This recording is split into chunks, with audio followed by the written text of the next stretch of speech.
बालपणीच्या आठवणीतील नाश्ता जर आठवला ना, तर सर्वांत पहिले आठवण होते ती या अशा पद्धतीच्या टम्म फुललेल्या खुसखुशीत खारीची. पण तेव्हा कुठं माहिती होतं खारी बनवण्याकरिता डालडा वापरला जातो. आणि जेव्हा समजायला लागलं त्यावेळेला खारी आवडत असूनही खाणंच बंद करून टाकलं. पण आजपासून असं अजिबात होणार नाहीये. तुम्ही मन न मारता ही खारी नक्कीच खाऊ शकता. कारण आजची ही खारी बनवली आहे आपण मस्त अशी साजूक तुपातील आणि महत्त्वाचं म्हणजे मेथीपासून. मेथी तुम्हाला माहितीच आहे किती पौष्टिक असते. मग लहान मुलांना जरही असा नाश्ता सकाळी दिला तरी देखील चालणार आहे.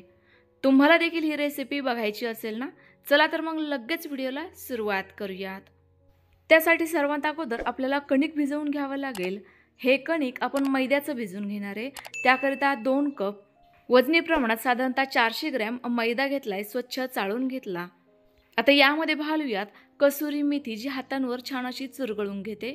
कसुरी मेथी नसेल, ताजी मेथी असेल तर देखील चालणार आहे. फक्त पानं घ्यायची आणि ही पाने देखील छान अशी बारीक चिरून हलकीशी शिजवून घ्यायची. सोबतच घालूयात 1 चमचा ओवा, जो हातांवर क्रश करून घ्यायचा, म्हणजे मग याचा स्वाद पूर्ण खारीमध्ये छान उतरतो. ओव्यामुळे शरीरातील पचनसंस्था सुधारते. चवीनुसार मीठही घातलं. रंग छान येण्याकरिता अगदी चिमूटभर हळद घातली. हळद घालणं पूर्णतः ऑप्शनल आहे. सोबतच घालूयात पाव कप नॉर्मल टेम्परेचरवरचं तेल. तेलाऐवजी तूप देखील वापरू शकता. तूप मात्र तुम्हाला हलकंसं वितळून घ्यायचं, पण ते रूम टेम्परेचरलाच येऊ द्यायचं. कडकडीत तेलाचं मोहन घालायचं नाहीये. यामुळे खारी कुरकुरीत होईल, ना की खुसखुशीत. आपल्याला खुसखुशीत बनवायची आहे ना. तर बघा, तेलाचं मोहन अशा पद्धतीने चेक करून बघायचं. मैद्याची एक मूठ बांधायची. ती मूठ व्यवस्थित पक्की बांधली गेली तर समजायचं मोहन अगदी परफेक्ट झालं. आता यामध्ये थोडं थोडं करत पाणी घालूयात आणि छान अशी हलकीशी घट्टसर कणिक भिजवून घेऊयात. चपातीच्या कणकेपेक्षा अगदी थोडीशीच घट्ट पाहिजे बरं का, जास्तही घट्टसर नकोय, कारण ही थोडीशी सॉफ्ट पण असायला हवी.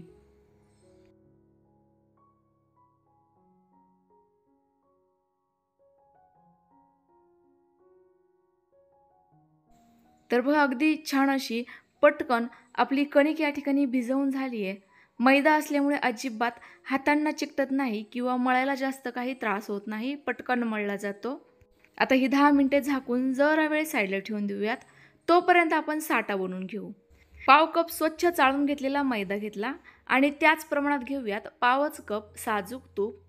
तूप मात्र जास्त घट्टसर न घेता हलकंसं पातळ घ्यायचं, बघा याच स्वरूपाचं. आता हे आपल्याला छान असं फेटून घ्यायचं. जोपर्यंत याचा रंग बदलत नाही किंवा तुम्हाला याचं टेक्स्चर अगदी छान असं क्रीमसारखं वाटत नाही ना, तोपर्यंत.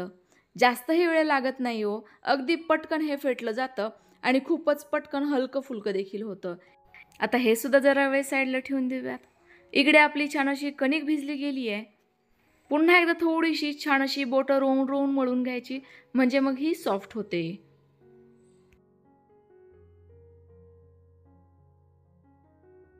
आता लगेचच पोळ्या लाटायला घेऊयात.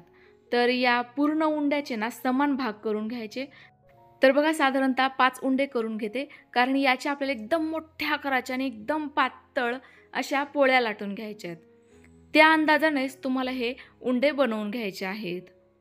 याला हलकासा हातांवरच गोल आणि पसरट आकार देऊन घ्यायचा आणि कोरड्या मैद्याचा वापर करून मोठ्या आकाराची पोळी लाटून घ्यायची.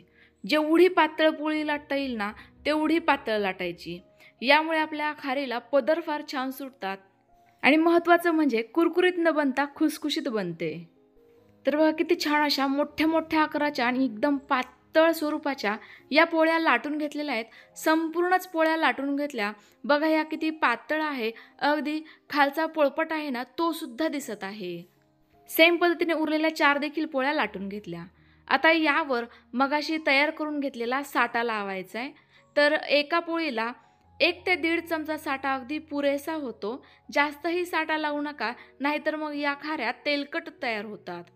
आपला साठा ना फक्त या पोळीवर संपूर्ण दिशेला, म्हणजे संपूर्ण साईडला एकदम पातळ स्वरूपात पसरला जायला हवा इतपतच लावायचा. आता यावरून थोडासा सुका मैदा टाकायचा, म्हणजे मग आपण यावर जी दुसरी पोळी टाकू ना, ती याला चिकटणार नाही.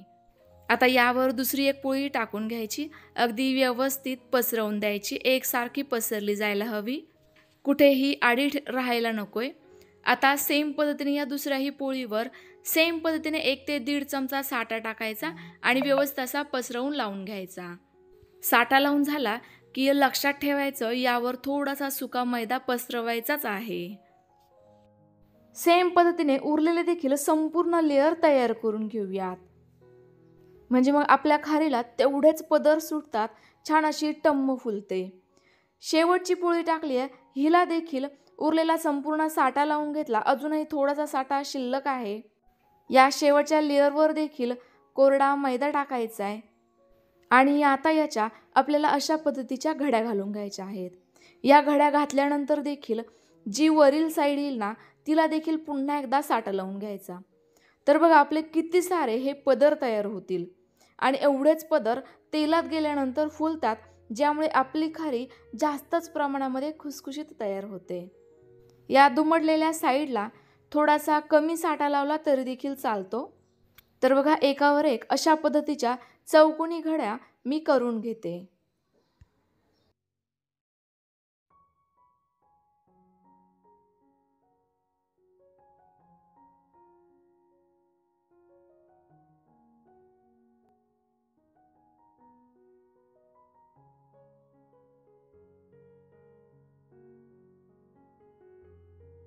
तर बघा अशा स्वरूपाचा आपला चौकोनी आकाराचा उंडा तयार झालाय। यामध्ये ना खूप सारे लेयर्स आहेत। आता हे आपल्याला पुन्हा एकदा चौकोनी आकारामध्ये फक्त लाटताना हलक्या हाताने लाटून घ्यायचे आणि जास्तही मोठ्या साईजमध्ये लाटत बसू नका। आपण सुरुवातीला एक पोळी ज्या आकाराची लाटून घेतली होती ना तेवढ्या आकाराची किंवा तेवढ्या साईजची जमल्यास चौकोनी आकाराची ही पोळी लाटून घ्यायची। तुम्ही जर हे जास्तच पातळ लाटत गेले आणि जास्त जोर देऊन लाटायला लागलेत ना तर याचे संपूर्ण पदर एकमेकांना चिकटून बसतील, याची मात्र आपल्याला काळजी घ्यायची आहे। त्यामुळे हे हलकंसं थोडंसं जाडही राहायला हवं आणि हलक्या हाताने देखील लाटायला हवं, एवढी मात्र काळजी घ्यायची। तर बघा इतक्याशा जाडीची मी ही पोळी लाटून घेतली आहे। साधारणतः आपण पुरी जेवढ्या जाडीची ठेवतो ना अगदी सेम पद्धतीने ही देखील पोळी लाटून घ्यायची। आता याची आपण चौकोनी आकाराची खारी तयार करून घेऊयात। काही जणांना लांब लांब आकाराची खारी आवडते, त्यांनी तशा पद्धतीची ही खारी कापून घेतली तरी देखील चालेल। आता या खारीची पुन्हा एकदा तुम्हाला जाडी दाखवते। बघा इतपत जाडीची ही खारी ठेवली आहे। यापेक्षा जास्त पातळ लाटू नका आणि जास्त जाडही ठेवू नका। जर जास्त जाड ठेवली तर खारी आतपर्यंत तळली जात नाही, कच्ची राहते। आता या एक एक करून सेपरेट करून घेऊयात, जेणेकरून तळायला देखील सोपं पडेल। लगेच खारी तळायला घेऊयात। त्याकरिता कढईमध्ये तेल अगोदरच गरम व्हायला ठेवलेलं होतं। तेल आपलं एकदम नॉर्मल गरम आहे, जास्त कडकडीत गरम नको। आणि दुसरी एक टिप्स म्हणजे गॅसची फ्लेम देखील एकदम कमीच ठेवायची, म्हणजे मग ही खारी ना आतपर्यंत अगदी छान अशी मंद तळत जाते। हिचे पदरही सुटतात आणि आतमधले लेयर्स देखील अगदी व्यवस्थित शिजले जातात किंवा तळले जातात। खारी तेलात सोडल्यानंतर ना अगदी हलकेशी याचे 1-2 बुडबुडे निघायला हवे, इतपतच तेल गरम हवं। आता या खाऱ्या एकाच वेळेला 7 ते 8 सोडून घेतल्या, जेवढ्या कढईत मावेल तेवढ्या। आता या बघा आपोआपच तेलावर तरंगायला लागल्या। त्याच वेळेला मी या पलटवून दुसऱ्या साईडने देखील तळून घेते।